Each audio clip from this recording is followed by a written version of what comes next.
Hello, this is the Demographics Decoded podcast with me, demographer Simon Kuestenmacher. And me, Michael Yardney, property and wealth creation expert. And this is the podcast where we unveil the trends shaping our futures. Today we're shining the spotlight on Generation Z, the youngest cohort in the workforce and a group that's already making waves across various facets of society. Now, this is the last in our 5-part series looking at the various generations. If you haven't caught the previous Demographics Decoded shows, please, wherever you're listening to this, not right now, please listen to today's show, but go back and have a look at what's going on, because we believe this type of information is essential for you, whether you're an employer, an employee, a business owner wondering what your potential clients want, what they need, or a property investor wanting to understand the needs of the different generations. Now, Generation Z is known as the first true digital native generation. They've grown up with smartphones, with social media, in a hyper-connected world at their fingertips. So today, Simon Kuestenmacher and I are going to look at how they approach their careers and leadership, their financial habits, their communication style, their housing preferences, their social values. So whether you're a business leader trying to understand the future workforce, whether you're an investor wanting to align with the trends of emerging demographics, or you're simply just curious about other generations, this episode's for you. Hi, Simon. Hi, Michael. Great to be back on, and very exciting to look at the youngest generation in our workforce today. Well, I'm really very pleased at the great response we've had to our YouTube videos on the previous generations, and also to the audio podcasts on Apple podcasts, on Spotify. People are obviously very keen to understand this information. Yeah, and it always hits very close to home, those generations, because you are part of one generation and you deal with most of the other generations on a daily basis. And they might even be your parents, your kids, whoever they are. And so after a while, you understand, yes, you are on your own very specific journey through life. It's your individual adventure. But ultimately, there are so many trends that are not that unique about you. There are certain kind of things that you experience a certain way because you are part of broader societal shifts that pushed you and many of your people in roughly your birth cohort along the same worldview path. Well, let's discuss Gen Zs today. And can you maybe start by telling us when they were born, how many of them there are in Australia today? Yeah, so Gen Zs are born in the 18 first years of this new millennium of ours. So it's really a big failure of the whole naming convention that they're not called the millennials because they are born in the first years of the new millennium. But we call them Gen Z simply because we figured after Gen X and Gen Y, what else could we possibly call them? And so they are a relatively small cohort simply because they are the kids of Gen X. We discussed it 2 weeks ago that Gen X is a small generation. And so a small generation, of course, also makes another small generation. And these kids of Gen X, they were brought up by, let's call them very pragmatic parents. They had their eyes on their education. So these kids are highly educated. They are moving through the university system at a faster rate than any other generation. So we get a very, very highly educated generation. And by the sheer fact of being born at the time that they were born, they are the first generation in history that grew up on mobile technology as soon as they reached their formative years. Being roughly 13 or thereabouts, they all had smartphones.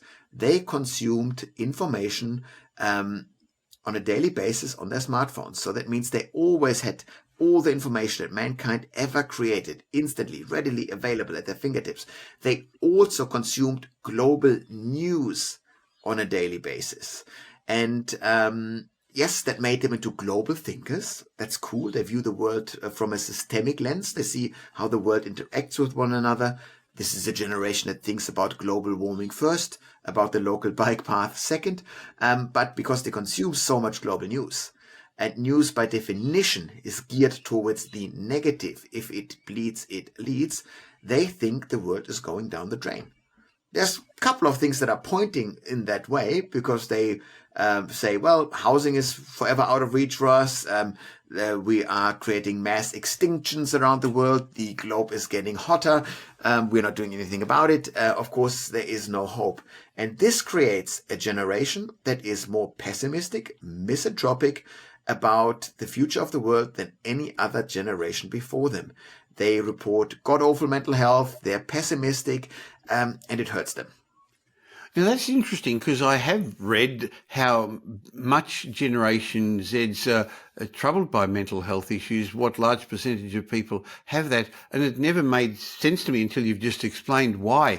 Because the media leads with a lot of negative news, don't they, to get your attention. It's not the media's job to educate you, it's your job to click on the web pages so that you get to the pages that the advertisers are paid for. Certain kind of patterns online are worse.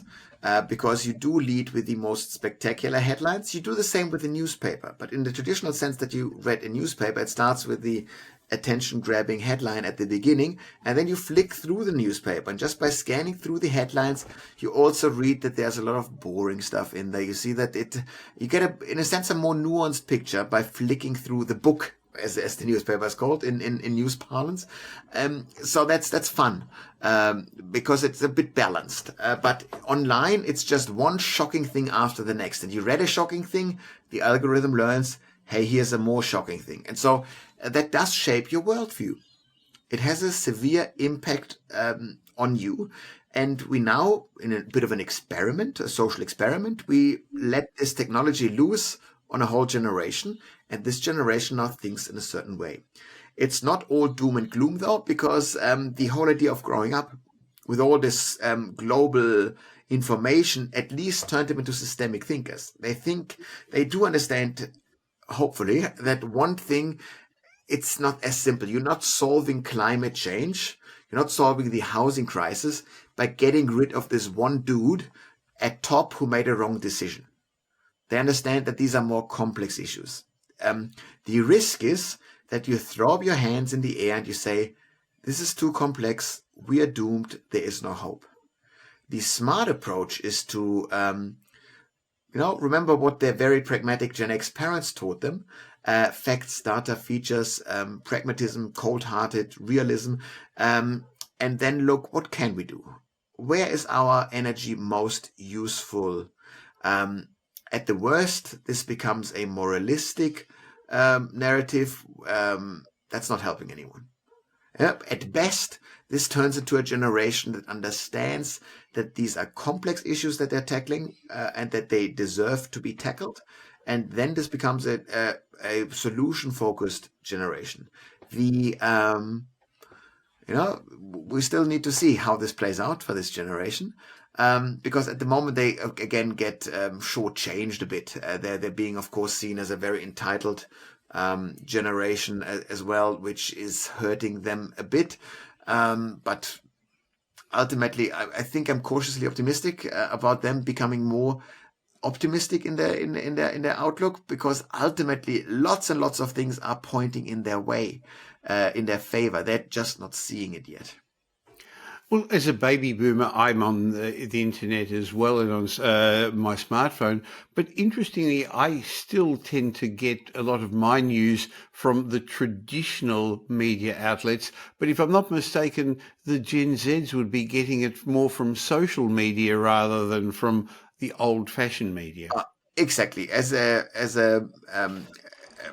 Gen Z, you are on your social media platforms. That increasingly is TikTok, which is an utterly unmanageable platform because we don't know what you're being fed. If you go onto a website of The Age, of The Australian, of The New Daily, whatever it is, what you're consuming is a curated editorial content. You know the political bent of the website. This is left, this is right, easy enough. But you get curated content.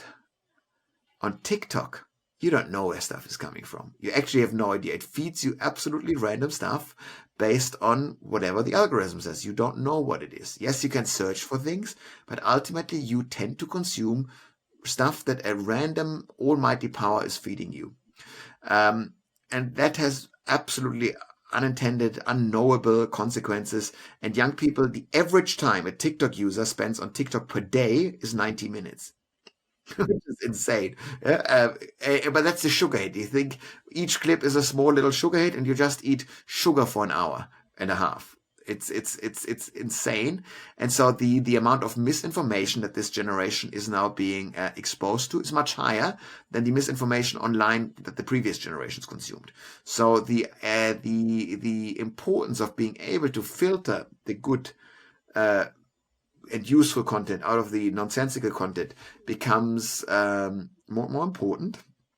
But it also means that it is easier than ever before to fall prey to stupid narratives. Yeah? And it's easier to self-radicalize, as it's always called. It's like you hear those news stories of people shooting a school, creating a terror act of sorts. Quite often they're described as self-radicalized people. And if you kind of understand the power of this, you don't even need to have this, this group of hateful preachers or anything that lead you down a certain path. You can just view content, read stuff, and you're being fed the right material to radicalize your worldview. That is the extreme end. That is not happening at scale. But a small version of this is happening for people that were exposed to these type of things in their formative years.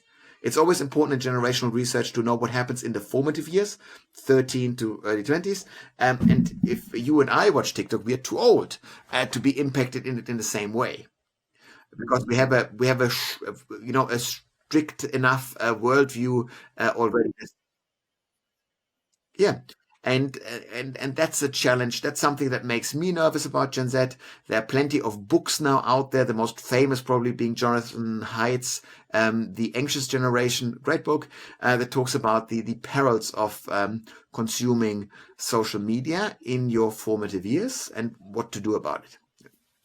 Well, that's a whole new discussion, isn't it? And we know the government's talking about limiting social media for younger people. But I guess it's also affected their communication style. That's going to be very important for us as parents and grandparents, how to communicate with our kids, which is very different to how I communicated with my parents. But also as employers and also as potential Gen Zs are going to be our customers. So how do they prefer to communicate, both in the workplace and socially, Simon? Absolutely. They like the anonymity of a chatbot, of communicating via text, of not having to call.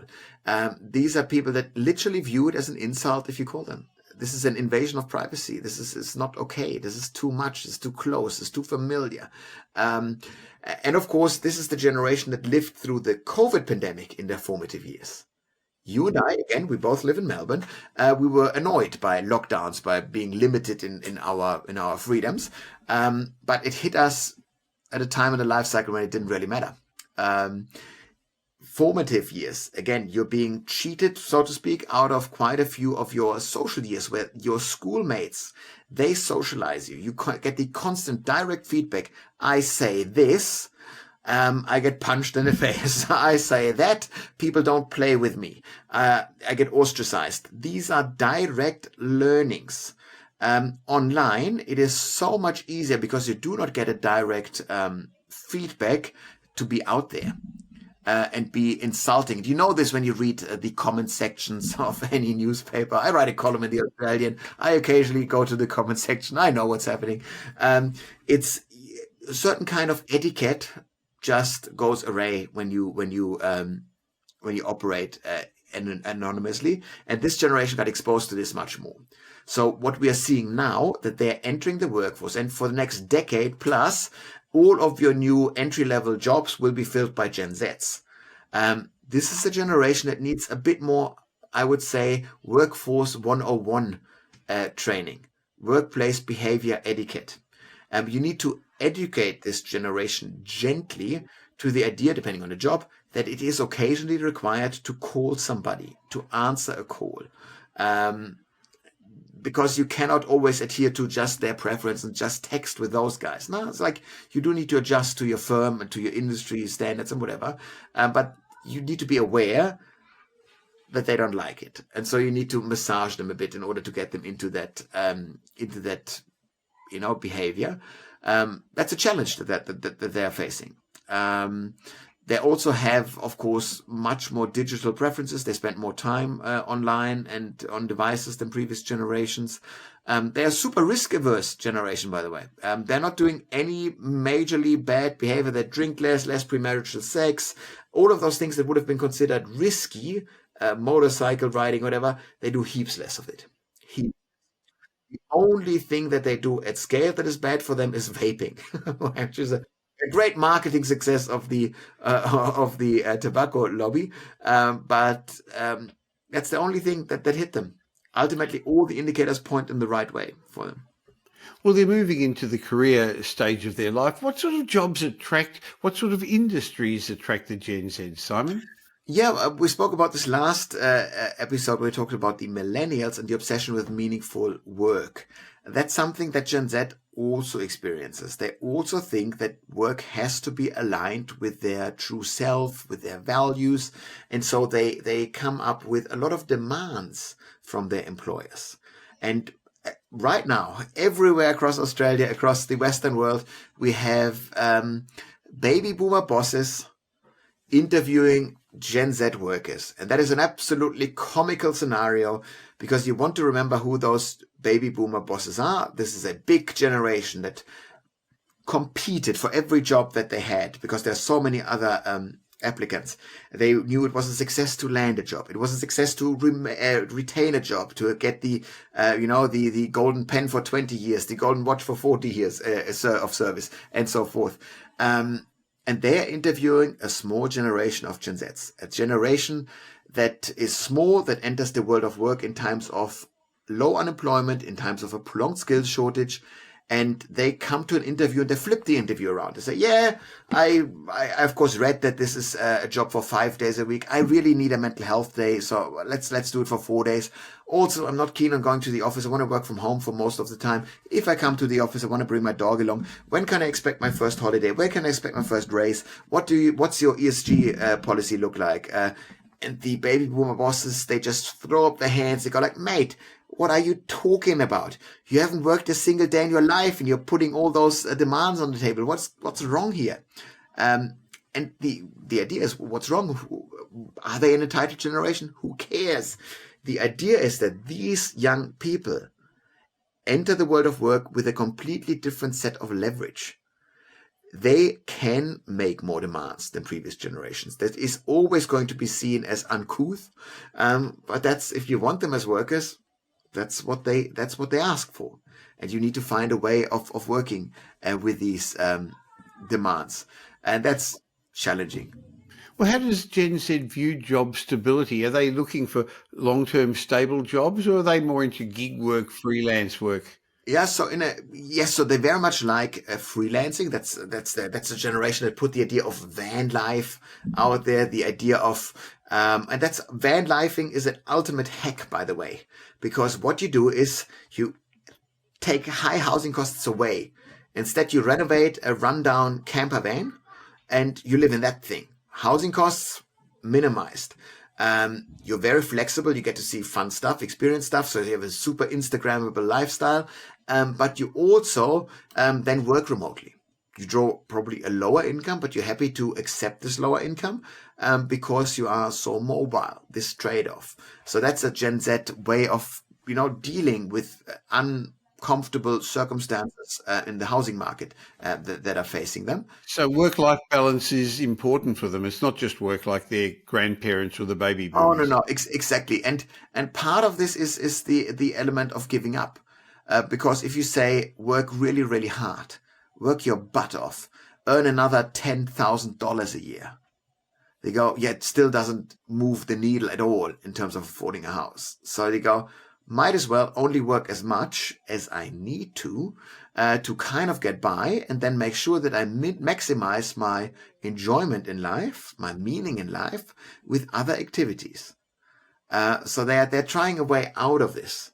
It's their way of reacting to the circumstances that they're facing. They will not do this forever. Spoiler alert, dear Gen Zs, because sooner or later, you probably later, you will make babies, you will want to become boring family, parents, and so forth. You'll do this. But for now, they're trying to hack the system. That's interesting. Each generation does things differently, don't they, Simon? So what about the education? Are they going through universities? Are they getting degrees, or they can't see the benefit from that? No, so far they're still enrolling in degrees in high rates. Yes, because they come from highly educated households. It makes sense that you get pushed into education, but increasingly education becomes less attractive because it kind of tends to force you to live in an expensive area. The inner city is where most of our unis are, so you need to live in an expensive area of town. And they also know that the pay premium that you have been given for a uni degree is not as big as it once was. It's still there, but it's not as sexy anymore. And so you go, is there a way around this? And some of them try to do to get a new collar job. So there's blue collar jobs, white collar jobs, and there's of course new collar jobs. These are jobs that do not require you to go to uni because the kind of field is just too new. We're talking about jobs like cybersecurity, anything related to crypto, to blockchain. You don't need to have any qualification. You need to somehow in your teenage years need to have caught the bug of wanting to work in these fields. And then people will give you a juicy job just because you have rudimentary skills in this field. And they know that university cannot provide you with the relevant training. And so they look down on those jobs. So this is a spear tip. It's not a mass phenomenon, but we see for the first time at scale to see the idea of a new collar industry emerge for Gen Z. Some of them will take it, most won't, but it's an interesting niche to have have your eye on. Well, what are their spending habits? Are they more frugal or more indulgent than other generations? Yeah, again, there is quite a bit of discussion in this generation about major trends. There's the FIRE movement, the idea that you want to retire early and you live a super humble lifestyle, and that only is an option though for people who draw a high income. So yes, you earn a high income, you save all the money, you invest it smartly, and then you retire after a decade of doing this in your 30s, and you then, without working, you can just get by. And then occasionally you can take on jobs if you desire to do so, but you are essentially financially independent. Financially independent, retire early is what FIRE stands for.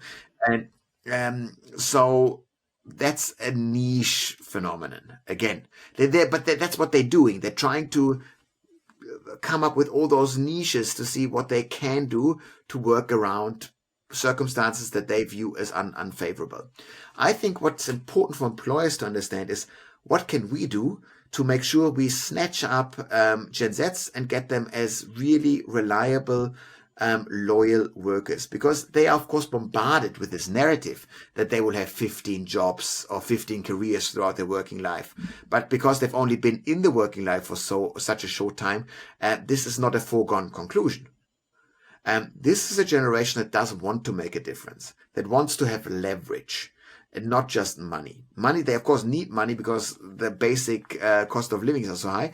But if you can tell them how your small thing, the small thing your business does, fits into that big thing, whatever that big thing is, climate change, social good, then these connections, once Gen Zs make this connection, you have a chance of winning them over as a really, really loyal and highly skilled workforce. So that's pretty cool.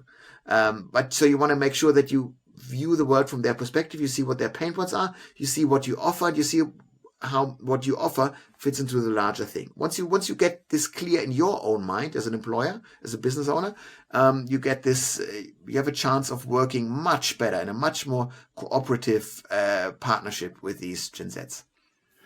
I love this series that we're doing on generations because a lot of people watching us on YouTube or listening to our podcast are employers, and this is the new generation coming up that are going to be your employees. So it's really important to understand how they think. And I know that's why business organisations, government organisations, entrepreneurs engage you and the demographics group to either consult to them to help them or to come and speak to their organisations. If somebody's interested in that, in what ways can you help them, Simon?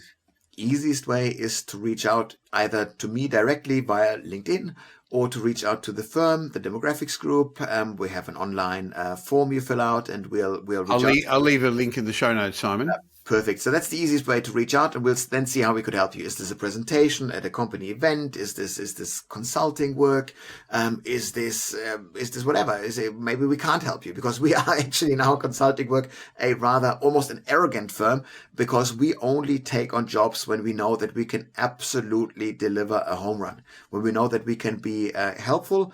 If we do not think that we can be helpful, we'll be happily pointing you to, let's call this our competition or whatever it is, who we think might be better able to serve you. We don't want any job. We want jobs that we can deliver to the absolute top level of satisfaction.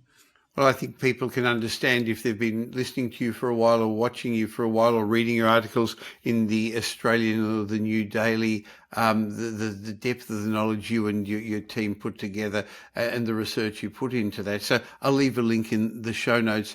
But as we speak a little bit more about the Gen Zs, they're now coming into the household formation stage, but probably before that, they're also getting together with people. I guess they're now meeting their partners differently. They're meeting them online rather than in the pubs and getting drunk. That's it. It is the first generation where online dating is the norm rather than this, special kind of small niche of a generation that did meet online. It is the norm, and I find that rather interesting. And it does, of course, change the behavior because you increasingly look at an app and it does something to you. We don't really know what it looks like in terms of how it changes your behavior.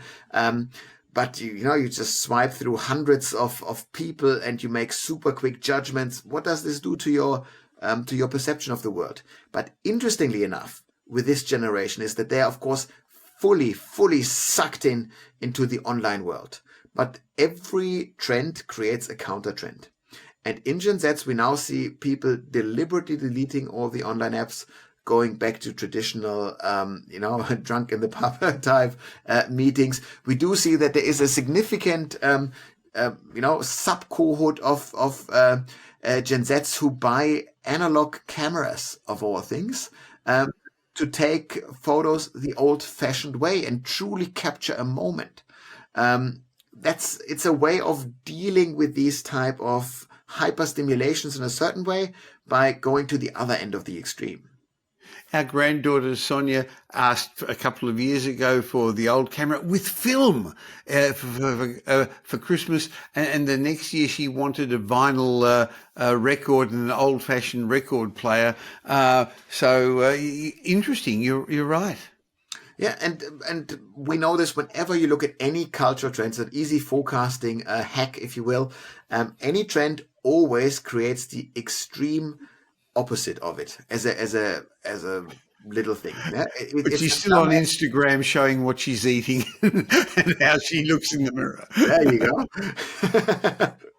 No, but so we do need to remember this. Gen Z tries to find a way out of it, and you always want to remember that we always let any innovation loose on the world. First, we regulate it after. This is now the first generation that fully grows up with unregulated social media. And we now, bit by bit, figure out, well, how should we regulate this? How should we adjust to this? Gen Zs will probably be the last generation that consume social media in that particular way. Because we now have more and more data about how to use social media, how not to use it. We will increasingly, bit by bit, adjust our behavior. So I'm never accepting of the idea that we just let always things run on until all the bad things happen. We understand what is good, what is bad, bit by bit, and then we do act accordingly. What are the Gen Z's housing needs at the moment and their preferences? Are they leaning more towards renting or are they starting to look at buying? Now, so at the moment, the vast majority of Gen Zs are still living at home. They're still young. They're still at school.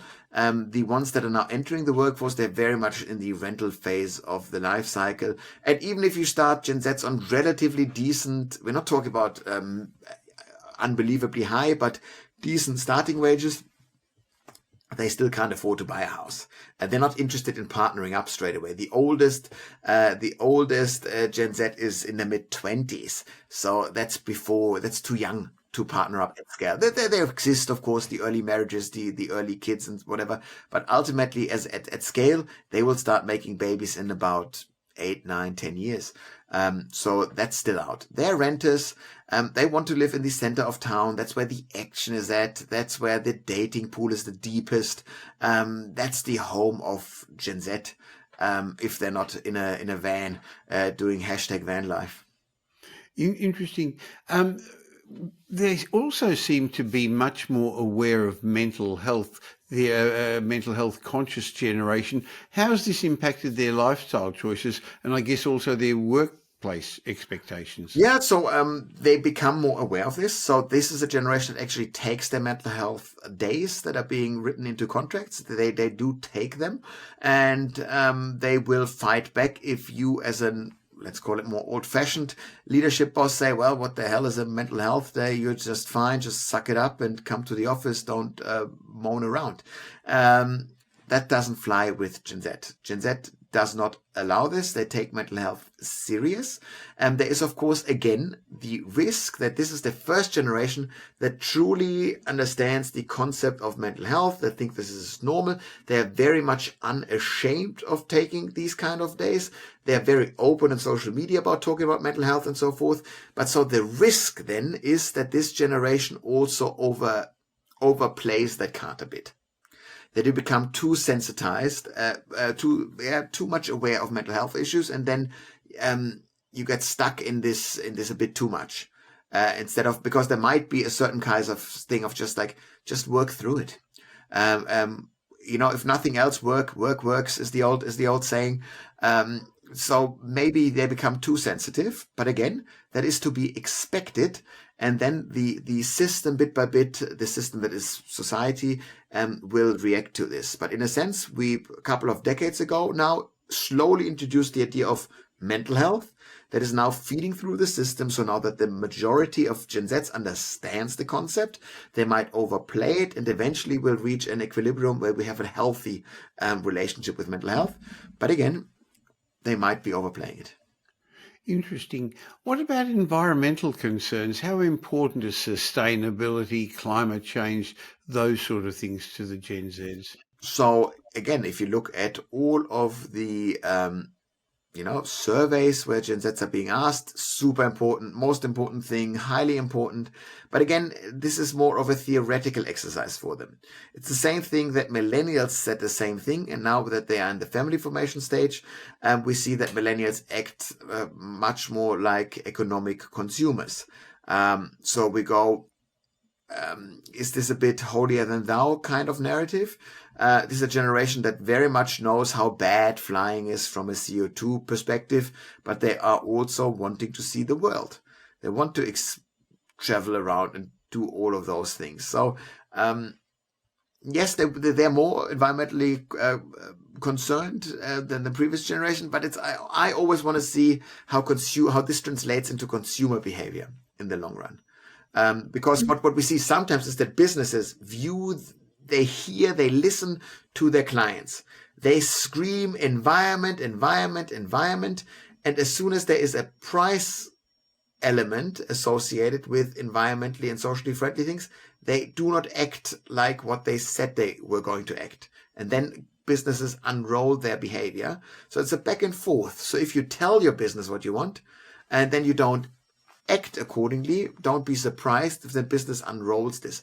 But that said, this is a generation that will do absolute wonders to the environment. So this is a generation that will double down on what I call the great cleanup. So this is the idea that we are now bit by bit proactively trying to undo the damage that we've done to the environment. This is a generation that will proactively put efforts into reforesting the world, the Great Ocean Cleanup, where you literally drive with a ship and a big net around the Great Pacific Garbage Patch and you pick up the trash. That is the type of stuff that Gen Z does. This is a generation that buys at second-hand shops, op shops, at a higher rate than previous generations. Not because they can't afford other options, because they could buy Temu crap from China, but they're doing this because they go, this is a better way of recycling, or reusing things from the past. So yeah, I'm not pessimistic about them at all. Well, they're now moving into adulthood or through to that stage anyway. I guess they've got some unique challenges, but some great opportunities. But from what I can hear, what you're suggesting, they're going to be our future, and we can look forward to a great future with them. Oh, absolutely. And I think I always hope that in the series of the generations, I got a sense across that every generation has their weaknesses, their blind spots, their shadows, to use psychological language here.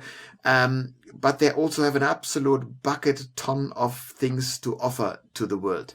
So just to say my generation is the smart generation, the other generations are the morons, that is too simplistic.